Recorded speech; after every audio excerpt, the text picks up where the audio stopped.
Selamat datang kembali di pembahasan kita. Hari ini kita mau menyelami lebih dalam nih, salah satu taktik transformasi perusahaan yang krusial banget. Ini dari bab 30 buku Transformed SVPG, yaitu soal kompetensi.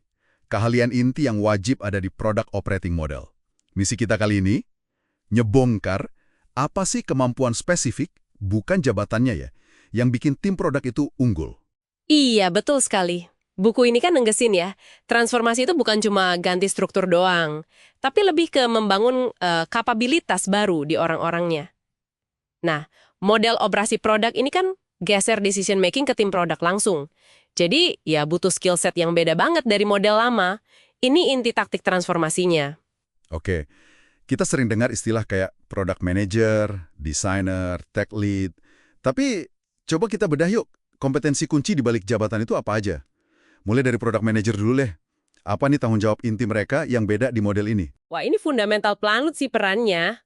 Product manager itu di model ini secara eksplisit pegang tanggung jawab buat dua resiko utama. Pertama, value. Ya, gampangnya pelanggan mau beli atau pakai nggak produknya. Kedua, viability. Solusinya ini nguntungin nggak buat bisnis. Ini perdesaran gede loh. Nah, kuncinya biar mereka bisa beneran tanggung jawab ada syaratnya nih. Apa tuh syaratnya? Mereka wajib kudu punya akses langsung, tanpa hambatan, ke 3 hal penting. 1, ke pengguna atau pelanggan langsung. 2, ke data penggunaan produknya, data aktual ya, bukan asumsi. 3, ke stakeholder bisnis yang relevan.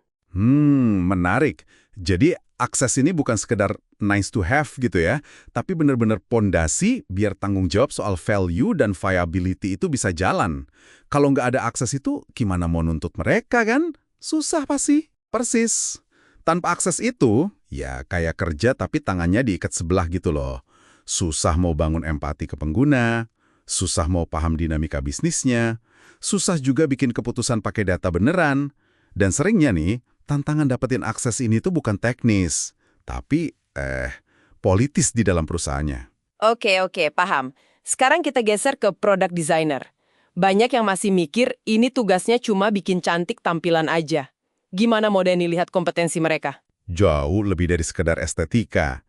Product designer itu tanggung jawab penuhnya di resiko usability. Maksudnya pengguna tuh beneran bisa nemuin dan ngerasain value produknya nggak? Gampang nggak pakainya? Mereka juga yang jagain pengalaman pelanggan secara keseluruhan. Nah, skill utamanya itu interaction design. Pemahaman mendalam soal interaksi manusia dan teknologi. Artinya, mereka bukan cuma finishing touch di akhir ya, tapi dari awal udah jadi arsitek pengalaman pengguna. Mereka yang mastiin nilai yang dikejar PM tadi tuh beneran nyampe dan enak dipakai sama pelanggan. Kemitraan strategis dari awal berarti. Nah, itu dia. Persis kayak kata Steve Jobs dulu kan, desain itu bukan cuma tampilannya, tapi gimana sesuatu itu bekerja. Desainer di model produk ini ya tugasnya mastiin produk itu intuitif, efektif buat pengguna. Ikut dari awal, dari nemuin masalah sampai solusi jadi. Lanjut ya ke tech lead dan para insinyur. Selain coding, ngebangun produk, apa kompetensi krusial mereka di sini? Mereka pegang resiko feasibility. Gampangnya, bisa nggak sih kita bangun ini secara teknis, sama delivery juga, pastiin solusinya berkualitas dan rilis tepat waktu. Tapi, yang paling fundamental dan sering jadi kunci inovasi itu konsep empowered engineers, insinyur yang diberdayakan. Kenapa? Karena merekalah yang paling deket sama teknologi, paling tahu what's just now possible, hal baru apa yang dimungkinkan sama teknologi terkini. Wah, ini kayaknya ngerombak paradigma lama ya, yang bilang PM mikirin apanya, engineer ngerjain gimananya. Di sini engineer didorong buat peduli dan kontribusi ke apanya juga. Jadi sumber ide solusi inovatif gitu. Betul banget. Inovasi produk itu sering loh datangnya dari pemanfaatan cerdas teknologi, entah baru atau yang udah ada. Dan ini cuma bisa kejadian kalau insinyurnya nggak cuma nunggu disuruh, tapi proaktif mikir gimana teknologi bisa pecahin masalah pelanggan dan bisnis. Mereka harus sama pedulinya sama hasil akhir, bukan cuma soal proses codingnya aja. Oke, yang terakhir nih, para product leaders. Ini manajernya PM, desain, sama teknik ya. Ada anggapan, kalau timnya udah empowered, udah mandiri, peran pemimpin jadi nggak terlalu penting dong. Gimana tuh? Justru kebalikannya. Tim yang empowered itu butuh kepemimpinan yang lebih baik, bukan kurang. Tanggung jawab utama product leaders ini ada dua, coaching sama staffing. Coaching itu yang ngembangin skill anggota timnya.